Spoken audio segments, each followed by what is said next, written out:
Ayan o mga kagala, napakalaking sawa. Wala, mga kagala, ano yung kanilang pinagkakaguluhan na yun? Parang may asari dun sa dulo. Ayan na, dito pa tayo sa Dilarasan. At punta na ako sa tiyo ko dito. At may inapagkaguluhan sila dun sa kabilang dulo. May ahas ata. Ahas daw, ahas. Pwede na!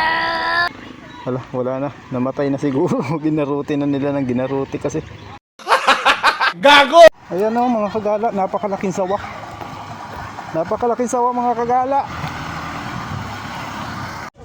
Ayan o mga kagala. Oh my God! Wow! Napakalaking sawa.